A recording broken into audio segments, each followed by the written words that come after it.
Hi BookTube, Aaron here. Hope you're doing very well. Today I've got a bit of a random reading update for you for the beginning of August. Since the month started, I've finished 3 books, and I don't have too much to say about them, I don't think. And so hopefully this won't be a very long video. But yeah, it's been a good start to the month, and it's got things going in a good way. I think it's given me plenty of motivation. So I'll jump straight in. So the first book that I finished was one of I can't remember, about 10 books or so that I put on a list, and it was a list of books that I wanted to read this summer, books that sort of felt like books for summer. So I put that list out, I think, at some point in May, and I've read most of them now. I think there's only one left, which is Tender as the Night by F. Scott Fitzgerald. But the book I started off with this month was The Leopard by Giuseppe de Lampedusa, and I enjoyed it. It's a book about an aristocratic family um, during the sort of mid to late 18th century. It's a period of unrest in Sicily and all of Italy's history, where it was. I mean, I don't have a terribly good understanding of the history of the period. It's a very rough understanding, but it was sort of split up into all these little kingdoms and duchies.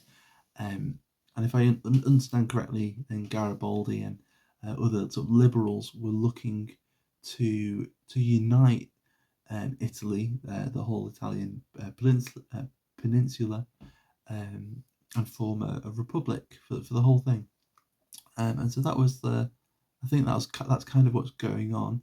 And I think people were kind of given a choice as to whether they wanted this. They could vote, and that sort of plays quite a vital role in the book. So it's a time of change, but we're dealing with this prince and his family on Sicily, and for him, very early on, it almost seemed as if uh, the outside world didn't really exist at all for him, and he didn't really seem that phased by all of these changes, all of this turmoil, all of this fighting that's going on, because there's a kind of civil war going on, I believe, as the book begins.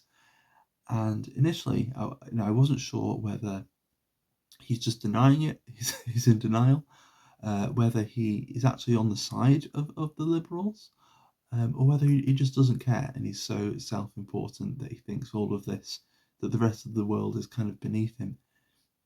But by the end of the book, I think it's more the first, that he's in a kind of denial, and that he just thinks that things are going to just keep going on the way they always have. In fact, I think he tells a character that politics doesn't matter; things are just going to keep on going the way they always have. Um, and then the sort of the terrifying, brutal fact that the family have to deal with at the end of the book is the fact that they won't, and that things have changed and it's irredeemable. And so it's a really interesting book.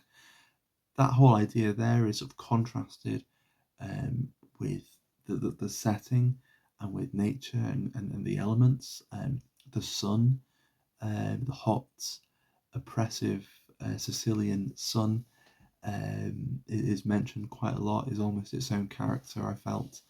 And there's a point where it's mentioned, and it's sort of, I suppose it's quite an old simile, that the sun is kind of a king. And, there's this whole kingdom in the sky that is just going to keep on going the same way as before, completely indifferent to what's going on down here on Earth, and down here it's all turmoil. And so, yeah, really interesting, really wonderfully written. The last paragraph of the book is wonderfully done, and the leopard is the like the sort of coat of arms, I think, for the family. So it's the crest for the family. So it's on all the buildings and on the livery and carriages and such. And so this sort of dancing quadruped becomes quite important and is evoked in a really wonderful way right at the end of the book. So yeah, I enjoyed it. There's a great film by Visconti, based on the book, which I'll have to see if I can track down. One I'd like to get to again, but yeah, I don't know. I kind of wish there was more of it, which is sort of something that I was feeling a fair bit with some of what I've been reading over the last few weeks. Number 2 then is Paradise, or Paradiso, the last part of the Divine Comedy by Dante. So I've completed the Divine Comedy for the second time, which is quite odd to be able to say that. But I very much hope it won't be the last time. I hope I'll be revisiting this work a number of times throughout my life. And what I said as I was getting into Paradise this second time was sort of saying that the last time I read it, I enjoyed it, found it really moving, but I had no idea what was going on. Luckily, this time around, I did have more of an idea of what was going on, and yeah, really, really enjoyed it. I heard someone saying, I can't remember. I'm sure Tom from Tom LA Books. He probably mentions it in one of his videos on the Divine Comedy, but I think I've also seen it mentioned in some lectures on the Divine Comedy as well, where an important sort of governing feature, I suppose, of the comedy is an idea that Dante got from I think from Saint Augustine, which is that sin is a failing of love in some way. So either you're not loving enough, or you're loving improperly, or you're loving too much, or you're loving the wrong thing, loving in the wrong way. And then in Paradise, that's kind of inverted in a way, and how people love is sort of shown in all these different attributes. I think, and then you got the wonderful last lines, which in this translation are rendered. So essentially, he's the very end. He's been working his way up through Paradise, and he's made it to the best bit, the part where God is, and there's just no way of him being able to describe it, because it's God.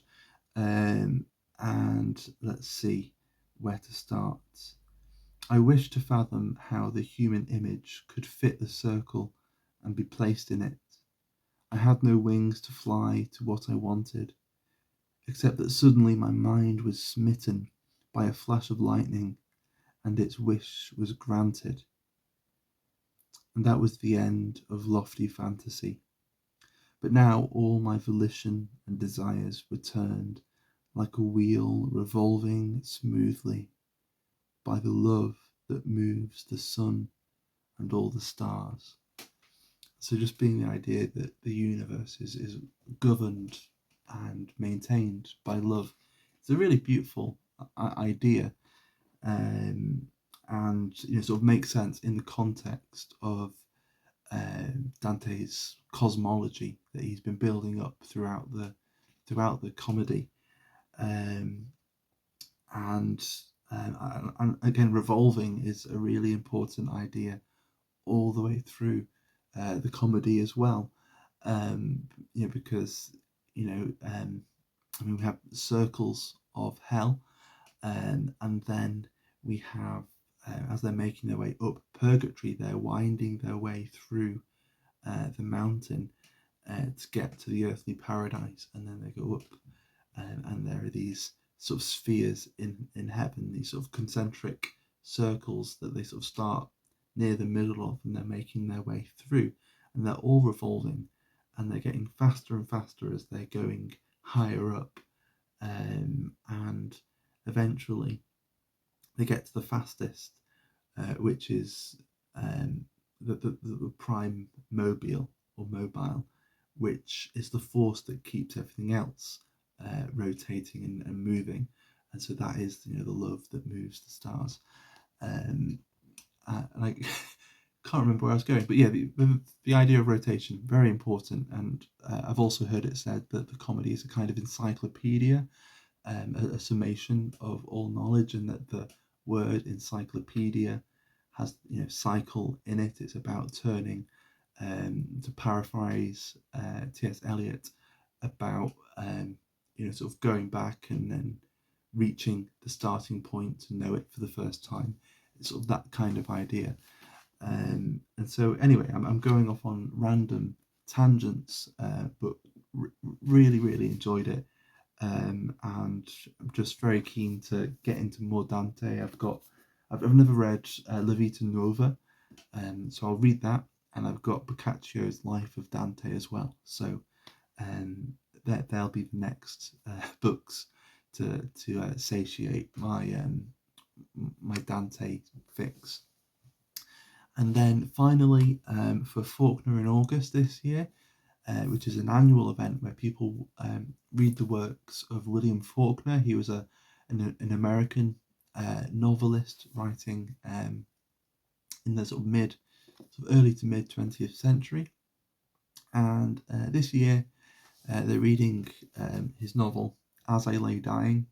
It's the first time since I found the event that they've read a book of his that I'd read before. And so I was really intrigued to reread it, see what I thought of it. And it was an interesting one. Looking back at the last time I read it, I'd sort of built it up to being this really difficult, almost impenetrable book, but I got through it and, sort of figured out what was going on. And now, having read it, and I sort of had a feeling of this before reading it, really the thing I found the most difficult was remembering who the characters were and not getting them confused with each other. And so this time round, I was writing down the principal characters, writing down sort of characters' traits and things like that, so I could get them a little clearer in my mind. For the first few pages, for the first sort of 50 or so pages, that was really helpful, and just helped me get a little more grounded in the book. And actually, having done that, I sort of realised that it's not a very complicated story at all. It's kind of it is quite a simple story. Not told chronologically, it's told from multiple perspectives, and that's the kind of gimmick that's making it seem a little more complicated than it was. But I kind of wish there was more of it. I kind of wish it was deeper. I kind of wish it would go even deeper into the characters, that we'd see more of them. Some of the events that are really just mentioned, that we barely see, I wish we were given with just a little more drama and a little more flair, which I know Faulkner can do. He does it in his other books. But I got to the end of this and felt there was a kind of distance that I wished was filled, that was bridged somehow. And so it's still a great book. I'd agree with what a lot of people would say, that it's a great place to start with Faulkner. A wonderfully odd book. One of my favourite details in the book. So just so you know, it's about a family, and the mother of the family has died, and it was her wish that she wouldn't be buried in the in the town closest to where they live, but she'd be buried in Jefferson, in her hometown, with the rest of her family. And it's quite a trek to get there, and so they need to get her in a coffin, get the coffin on the back of a mule wagon with a team of mules, and head out. And everything that could go wrong goes wrong.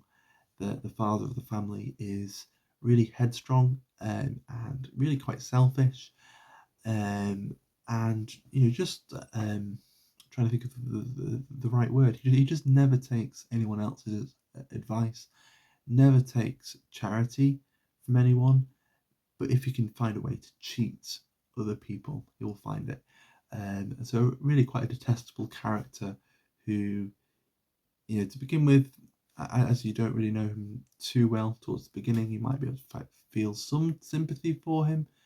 But it doesn't really take you that long to realise he's quite a sleazy person, really. And then there are, trying to get it straight, three brothers. Um, we've got Cash, we've got Dahl, who's telling us the story, and we've got Jewel, and we've got Vardaman, so four brothers, and then a sister, uh, Dewey Dell. And so that's the five siblings, and there's a lot sort of going on in their own lives as well, and so the family sort of relationships are quite rocky, and there are tensions there as well. And yeah, just a very intriguing book, and I'll probably go on to read it again, and we'll see. I'm not sure how much is